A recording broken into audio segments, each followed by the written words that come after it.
Assalamu alaikum and a very warm welcome to Natural Health on Deen TV with me, Dr. Fatima Paruk.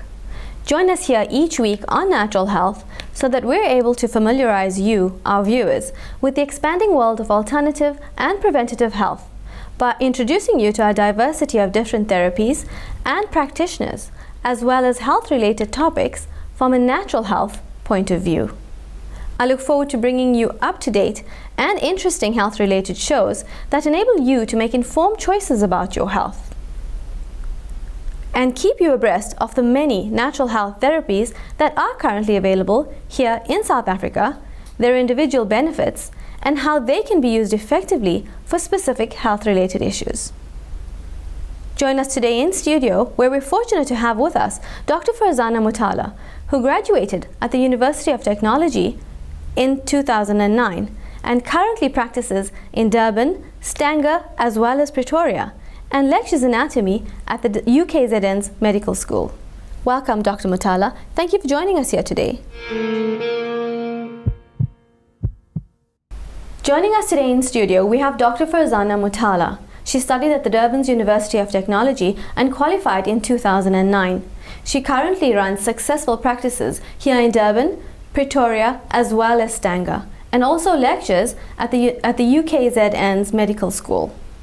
Welcome, Dr. Farzana Mutala, and thank you for taking the time to be here with us today. Thanks, Doctor, for having me on the show today. Can you tell us a little bit about chiropractic and what interested you about it? Well, basically, chiropractic is alternate health. We're a drug-free profession, and if you've got any muscle problem, joint and bone problem, and any nervous problem, a chiropractic can help treat those conditions. Chiropractic basically covers a vast array of all of these conditions, starting from your head, going down to your toe. And can you tell us how long is the course, where is it available for people to study? Currently in South Africa, there's 2 campuses that offer the course. One is in University of Johannesburg, the other one is Durban University of Technology. The course runs between a 5 and a 7-year period. It's a 5-year straight academic course. After your 5th year, you've got to see approximately between 350 and 500 patients in your clinic that's on the campus. You're basically seeing the patients under the watchful eye of qualified clinicians, and with that, added to that, you've got to do a thesis as well as do a certain amount of hours in sports. That's basically doing your chiropractic work at sports events and going for lectures, observing surgeons, observing other doctors in your field as well as out of your field as well. And that covers the whole 7-year chiropractic course, and it is a master's degree. So you said you have to see a certain amount of patients on campus. Does that almost qualify for a kind of internship, would you say? That falls under the internship program. Internship and your comm service together. Okay, is chiropractic safe? I mean, a lot of people have issues with somebody touching their back and adjusting their bones, you know, the head, the spine. It's a delicate area. Can you tell us, is it safe and how safe is it? Basically, chiropractic is a very safe treatment. It's alternate. It falls under the Allied Health banner. It's non-invasive and it's drug-free. So all of that, you have to reinforce it to your patients that it is a very safe procedure. And when they come into your rooms thinking positive, they're going to go out of your rooms being positive and feeling positive. I've been told it tends to help quite a bit with children in treating babies. Is it safe for babies then? And how does it work on babies at such a tender age? We do treat colic in babies, and the treatment takes approximately, in my practice, I take between 10 and 15 minutes with my baby patients. My youngest baby is 6 weeks old, so almost a newborn baby can be treated by a chiropractor.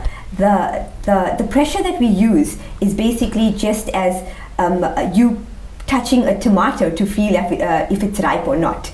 And the most grateful people are the parents, because even if that baby is sleeping for 2 hours longer during the night, they are so thankful for.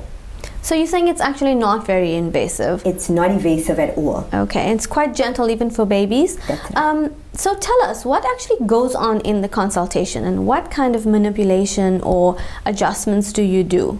Okay, basically when my patients come in, I do a full case history regarding their previous health issues, regarding whether they're hypertensive or diabetic, any previous trauma like a motor vehicle accident or sports injuries, and what's their common ailment, what is their main complaint they're making them come to see me as a chiropractor.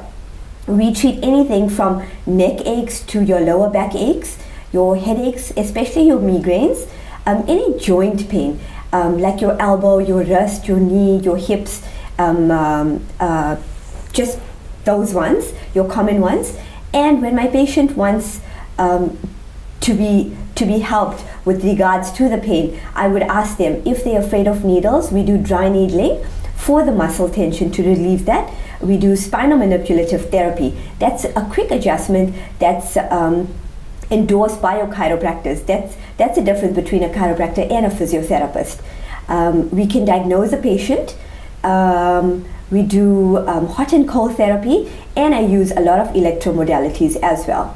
The adjustments that I use are quick, non-invasive spinal manipulative therapy adjustments. Is that when you tend to hear a lot of noise running up and down your spinal column while your chiropractor is adjusting you? Is that what's going on? Yes, basically the click that you hear is just the release of a gas bubble. Mm-hmm. The whole idea of a spinal manipulative adjustment is just to put the spinal, your vertebrae back into place, into alignment. If I'm using the shoulder joint as an example, if I adjust the shoulder joint, that's me putting the shoulder joint back into place if you've released it from its normal range of motion. And how does it actually come out of its normal space? What happens? I mean, how do people get themselves into these positions? Basically, a normal person with their normal daily routines can do that by having bad posture, sitting incorrectly, sleeping incorrectly, training at the gym incorrectly, if their muscles are not warmed up properly, if they're bending down, a simple thing, if they're bending down to pick up a little object from the floor, that can cause the back to move out of alignment. Okay, and after an adjustment, is there pain? Does your patient have to go home and rest? Is there any downtime associated with chiropractic treatment? Depends on the patient's condition, how serious it is. Normally, my patients with acute pain, if they come in for treatment immediately, within 1 to 2 days of that pain starting, when they come for their treatment, they're going to feel relief almost immediately. However, certain patients with chronic pain may have a slight pain after the treatment, but the next morning when they get up, they're feeling like it's completely new. And what about needling? I know you spoke about needling. What kind of needling do you do? Which areas do you treat? Is it safe? Is it associated with a large amount of pain? Dry needling, that's what we do. It's similar to acupuncture, but not acupuncture quite. We do basically on the muscles. The dry needle goes through the muscles to try and release that knot. When you press your muscles and things like that, you're feeling balls of pressure in your muscles. The dry needle basically goes in there, relieves the pressure. We leave it in there for 2 to 3 minutes basically. Certain patients respond very well to dry needling. However, certain patients are afraid of needles, so I don't take a chance with those patients. I always ask them for their permission if they're going to be comfortable with that treatment. The most painful muscle in the body to needle is the calf muscle. I use that in a lot of my sports people, like my cyclists and my athletes. And my most common area for needling is my lower back and my upper back muscles. You also spoke about electrotherapy. What is that? Can you tell us? My electromodalities that I have in my practice are my TENS machine, my interferential current treatment, and my laser machines. Basically what they are, they're basically pain modalities. They help to restrict your pain fibers from sending the messages to your brain and your spinal cord. I start my treatments with that. So it basically increases circulation to the muscles, to the problematic areas. And my patients find that at that time when they have the machines on them for that 5 to 10 minutes, it's actually a very relieving machine for them. They have a slight massage as well as a little bit of a tingling sensation from that machines. Okay, somebody that's been injured and is now totally swollen, is it a good idea to visit a chiropractor sooner or later? Depends what's the problem. Just say you've got an ankle sprain or a knee injury, there would be some sort of swelling and inflammation in that area. You can see the chiropractor. The first line of defense, I would send them for x-rays just to confirm what I'm suspecting what's happening under that. And we basically use ultrasound. The ultrasound modality is not the scanning ultrasound, it's a pain modality. The ultrasound basically helps to decrease the inflammation and the swelling in those troubled joints. What about headaches? I've heard a lot of people come into a chiropractor who's generally meant to treat the back, and they go in for treatment for headaches, chronic pain associated with headaches, and also migraines. Do you have an experience in this, and can you tell us a little more about it? I have a lot of patients with my migraines and headaches as well. As chiropractors, we study a course. It's a year course entitled Headaches. There's over 30 different types of headaches. So you got to do a proper case history with the patient, asking them what aggravates them, what relieves the pain, where's the headaches, when do they come about, what specific triggers trigger off your headaches, what foods do you eat prior to your headaches being set on. The headaches, basically, how I treat them as a chiropractor. I would basically ask them to keep a headache diary with them to note all these factors that cause the headaches, what relieves them, when do they suddenly come about, or are they consistent during the day. And I do dry needling. Dry needling helps a lot of my patients, as well as my spinal manipulative therapy as well. Dr. Matala, how long have you been in practice, and what would you say are the maybe 3 most common conditions that respond extremely well to chiropractic? I'm in practice for almost 7 years now. My common conditions that I treat are lower back pain, my neck and my migraines, and as well as knee and ankle problems. Can you run us through a typical consultation with a chiropractor from start to end? Okay, my patients come into my rooms. We make them as comfortable as possible. We do a full case history for them, getting what information I need from the patients. They present their main complaint to me. I treat them, again trying to make my patients feel as comfortable as possible, that they can tell me whatever pain and ailments that they've got. I tell them, I run through what I'm going to do to them. Before I start my machines, I tell them what they're going to feel, what sensation they're going to feel on the problematic areas. Then after the machines are 5 to 10 minutes, then I'll do a little bit of soft tissue massage for them, just to release that area or release the muscle tension from that area. If they require dry needling, I do that for them. After that, I would do a spinal manipulative therapy for them. I'll do a spinal adjustment or a joint adjustment wherever the problem area is. My sportsmen and women, if they require kinesiotaping is a new sensation that's hit the market now. We've got to go for a separate course for that. If they require kinesiotaping on a specific joint or muscle, I tape that area for them, and I tell them keep it on for a specific 3 to 5 day period. After the consultation is done, I tell them, you tell me how you're feeling. If you're required to come see me within 2 days, you come and see me within 2 days. If your body tells you you can manage that and you can come see me after 4 days, I would recommend my patients come and see me 4 days. Within 2 to 3 treatments of a chiropractor, most of my patients, their pains have diminished or completely gone. And for chronic pain and chronic ailments, what can you do, and what's the general time frame you allow for patients' treatment? Depends on a chronic condition. For example, a frozen shoulder. If the frozen shoulder sets in, my patient comes to see me when it's an acute phase. I sort that out within 3 to 4 weeks,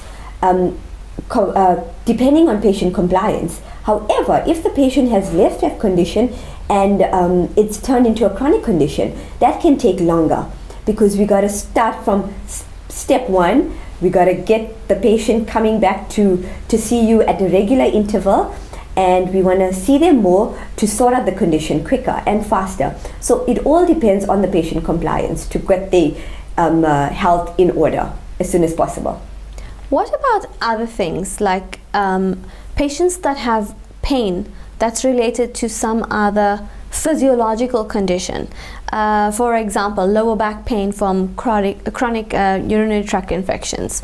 How would you then diagnose that, treat that patient? Is it possible using chiropractic? Well, as a chiropractor, you are also able to send for blood tests or urine tests and x-rays and things like that. So that's why we pick those in the case history of the patient. So if the patient has consistent and chronic lower back pain, there can be another factor instead of a joint or a muscular problem. And then I would refer that patient to a specialist regarding that field. Especially in females with lower back pain doesn't necessarily mean that they've got lower back pain because of muscular or joint problem. It could be a gynecological problem, or as you said, a UTI as well. So we would refer on those bases. We would treat the muscle or the joint problem, and the physiological problem to be treated by the specialist. So if the patient came into you and said to you, listen, this is my pain, I'm not sure where it's coming from, but it's been around for a year, are you able to diagnose that and treat that patient effectively then? As chiropractors, we are able to diagnose that. We do send for diagnostics with regards to your blood tests and your urine tests and your scans. And we can manage that patient with regards to their pain, just to make their daily living much more comfortable and pain-free as well. Mm-hmm. So you manage the pain side of it, and you'd probably call on their GP or whoever it is to manage the actual chronic disease then? Exactly. The chiropractor helps to treat the pain side, but however, the specialist has to treat the cause of the pain. What advice do you have for patients in terms of compliance? I know you said it a few times that sometimes patients are not compliant in terms of what you've asked them to do post-treatment. What advice do you have for them to try and get them to be a little more compliant, and maybe explain the benefits of being compliant? For example, if you use a patient coming to see me with lower back pain, chronic lower back pain especially, I would recommend that they adjust their posture. Because in turn, good spinal health starts from good posture. Managing good posture is not only sitting well, it's sleeping well, it's standing well, working well at your desk if you're a desk worker. I would also recommend that they use the required supplements to help strengthen their joints and their bones, especially my menopausal woman. Females especially, I would recommend that they take their required calcium dosages. Constant treatment just to minimize the pain by a chiropractor, and then in turn I recommend them to come see me at least monthly for a maintenance treatment, as well as I give them exercises for lower back pain to strengthen their core muscles. I've done Pilates as well, so I also incorporate my Pilates with my patients as well. Dr. Farzana, can you tell us from your point of view, what can patients do to try and improve their posture? Because it's a big thing, and I find commonly most people, I would say one in every 8 people have a postural problem. The spine is either malaligned or it's just bad habit formation. What can they do at home to improve their postures? What I tell my patients is, remember, you got to sit up straight. Your ears have to be in line with your shoulders, in turn aligned with your hips. Simple things. When you're walking past the mirror, look at yourself, look at your self straight up in front of the mirror, as well as on the side view of the mirror. So every time you're passing that mirror, you're going to want to straighten up your posture. Avoid exaggerating your posture as far back or far forward. Maintain a normal, comfortable position that you're happy with.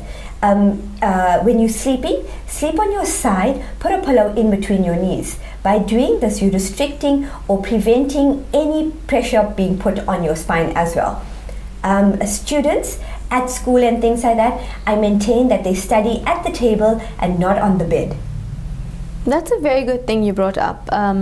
Sleep habits. How devastating can your sleep posture be to your levels of back pain? I've got patients that are in their 40s and 50s and they've been sleeping incorrectly until I've told them that, hey, this is not the right posture to be sleeping in. And they've been telling me that they're so comfortable, it's so difficult to correct that. But a simple corrective technique can have a tremendous effect on their health. Because we've been taught that lots of ailments and medical conditions stem from the spine and the spinal cord itself. So if you're getting your spinal cord and your spine in good alignment, everything else just falls back into place. So it's actually quite important. I mean, you're spending about average of 8 hours on your back in bed, and if it's malaligned, you will actually have problems just from your sleep posture. That's correct. Maintaining a good posture when you're sleeping also has an effect from sleeping on a good mattress or a bad mattress, as well as a good pillow or a bad pillow as well. So maintain that you swap your mattresses or you change your mattress side every 6 to 8 weeks, as well as your pillow. Have a good pillow when you're sleeping on, and maintain that your head, your neck, and your upper part of your shoulder are resting on your pillow when you're sleeping. What advice do you have for people out there, just generally, to offer in terms of pain threshold, pain management? When your pain starts, don't say, I'm going to go see the doctor in another 2 days' time or 3 days' time, or my pain is going to get better. Work on it immediately, because the longer you take, the more it could be having a drastic effect on your health as the days go by. So as soon as you got your pain, go sort it out ASAP at the doctor. If you want to, you can take your medications and stuff like that, but then later on you would see that it's not helping. So you wasted 1 or 2 full days where the doctor could have sorted you out in those times. Thank you so much for being here today, Dr. Farzana Mutala, and for sharing with us the information that you've brought to the table regarding chiropractics, pain management, and backache. Also, to hear about headaches was quite interesting, because I, for one, did not know that chiropractors were able to treat headaches so effectively, especially migraines, and that a whole year's course was dedicated to it. That's quite interesting. Thank you, Dr. Mutala, for joining us here today on Natural Health and sharing with us your insight and tips and tricks regarding chiropractic and general health care. It's been my pleasure. Thank you for having me on the show. That's it from us today here on Natural Health. Remember to get your natural health questions answered by sending us an email to naturalhealth@deentv.co.za, or find us on Facebook by searching for Natural Health TV Show. I do look forward to hearing from you.